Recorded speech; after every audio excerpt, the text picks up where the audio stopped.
दादी माँ की कहानियाँ। एक बहुत ही प्यारा और खुशहाल गांव था जहां चारों ओर हरियाली और शांति का वास था।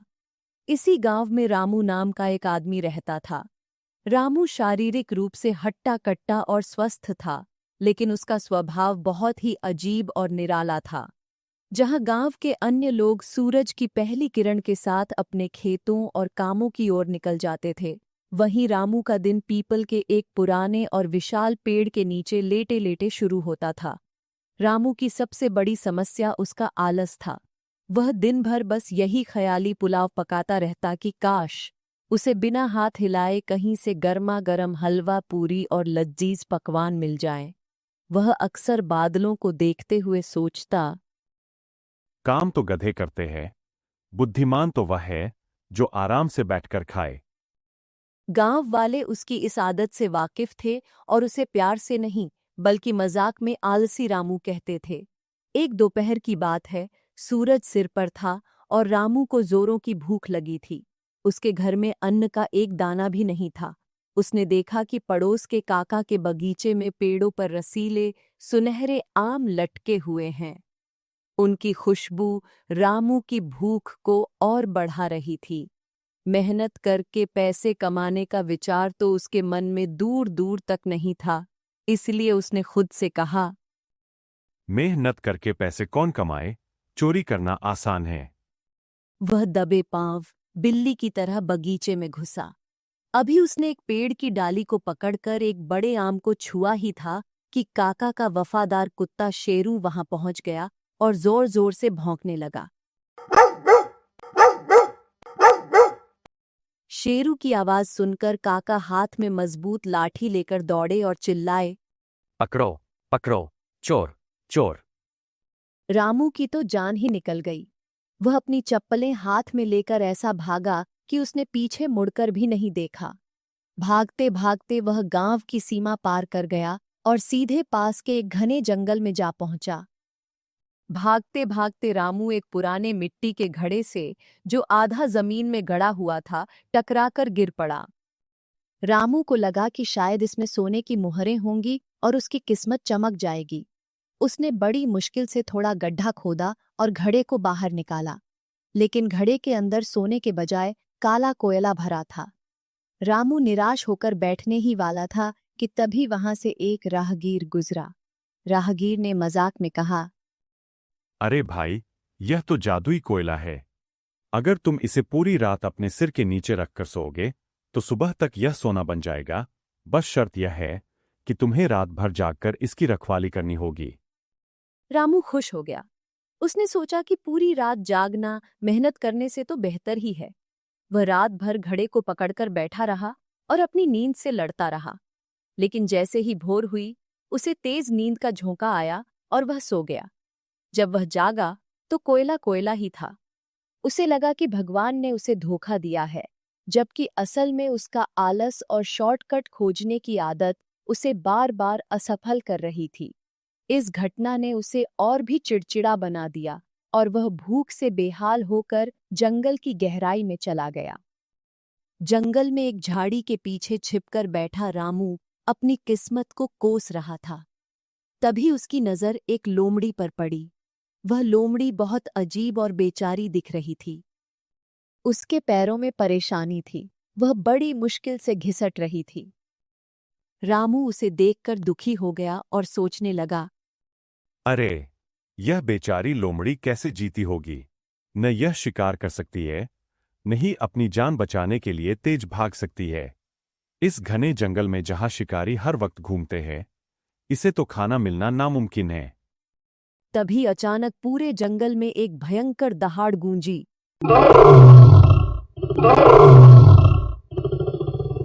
जंगल का राजा, एक विशाल और खतरनाक शेर वहां आ रहा था।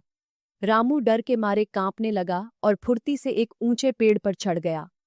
उसने देखा कि शेर की दहाड़ सुनते ही बाकी सब जानवर अपनी जान बचाकर भाग गए, लेकिन वह लाचार दो पैरों वाली लोमड़ी वहीं शांत बैठी रही। रामू ने डर के मारे अपनी आंखें बंद कर लीं। उसे यकीन था कि अब शेर उस असहाय लोमड़ी को एक ही निवाले में खा जाएगा। लेकिन जब कुछ देर बाद तक कोई चीख सुनाई नहीं दी, तो रामू ने धीरे से अपनी आंखें खोलीं। जो नजारा उसने देखा, उस पर उसे अपनी आंखों पर यकीन नहीं हुआ। शेर के पास फलों से भरी एक टोकरी थी। शेर ने बड़े प्यार और शांति से वह भोजन लोमड़ी के ठीक सामने रख दिया और बिना उसे नुकसान पहुंचाए चुपचाप वहां से चला गया। रामू का मुंह आश्चर्य से खुला का खुला रह गया। उसके दिमाग में एक बिजली सी कौंधी। उसने सोचा, वाह, इसका मतलब भगवान ने सबके लिए इंतजाम किया है। वह पत्थर में रहने वाले कीड़े को भी खाना देता है। अगर भगवान इस अपाहिज लोमड़ी को घर बैठे खाना दे सकते हैं, तो मुझे इतनी भागदौड़ और मेहनत करने की क्या जरूरत। आखिर मैं भी तो उनका ही बनाया हुआ बंदा हूं।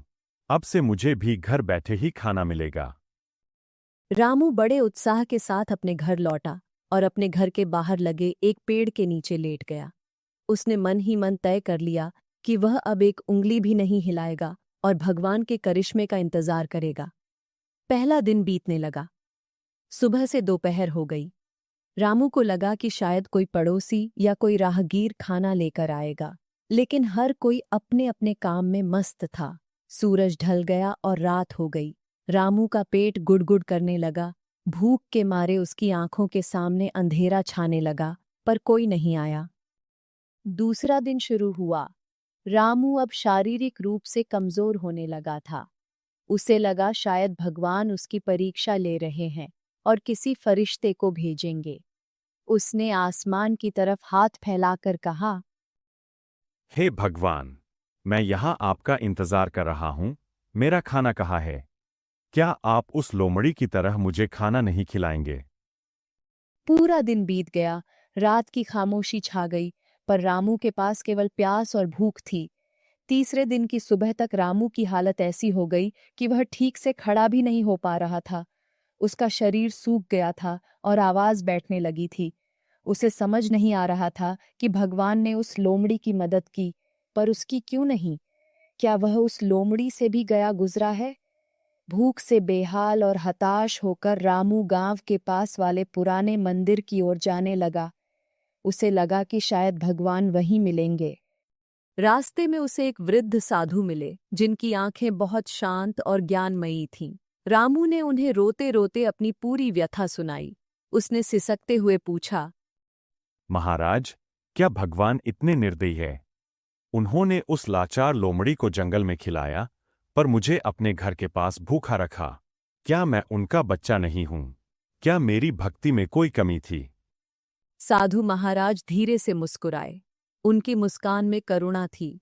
उन्होंने पहले अपने कमंडल से रामू को पानी पिलाया और फिर बड़े स्नेह से उसके सिर पर हाथ रखकर बोले, बेटा, तुम्हारी बात सच है। भगवान ने इस सृष्टि के हर कण और हर जीव के लिए एक योजना बनाई है, और तुम भी उनकी उस महान योजना का एक हिस्सा हो। रामू ने हैरानी और थोड़े गुस्से से पूछा, तो फिर मैं 3 दिनों से भूखा क्यों हूं? मुझे वह चमत्कार क्यों नहीं दिखा?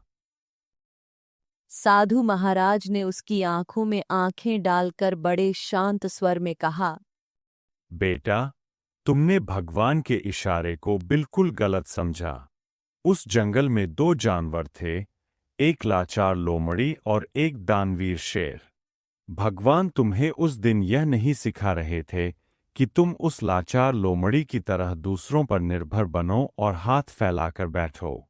वह तो तुम्हें यह दिखा रहे थे कि तुम उस शेर की तरह बनो, जो केवल अपना पेट भरता है, बल्कि दूसरों की मदद करने के काबिल भी है। साधु की यह बात एक वज्रपात की तरह रामू के दिल को छू गई। उसकी आंखों के सामने से अज्ञानता का पर्दा हट गया। उसे अपनी सबसे बड़ी गलती समझ आ गई। उसने महसूस किया कि ईश्वर ने उसे 2 स्वस्थ हाथ, 2 मजबूत पैर और एक तेज दिमाग दिया है। वह लोमड़ी जैसा बेचारा बनने के लिए पैदा नहीं हुआ था, बल्कि वह शेर जैसा शक्तिशाली और दाता बन सकता था। उस दिन के बाद रामू के भीतर का आलस हमेशा के लिए मर गया।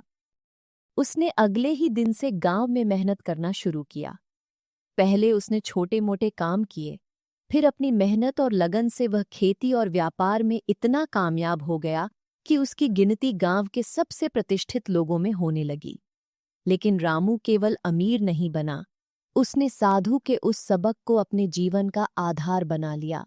उसने गांव के बाहर एक बड़ी मुफ्त रसोई खोली, जहां वह हर गरीब, लाचार और भूखे को खाना खिलाता था।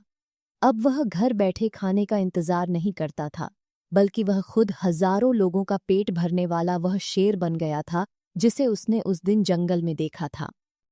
यह कहानी हमें सिखाती है, बिना मेहनत के सफलता की इच्छा करना व्यर्थ है।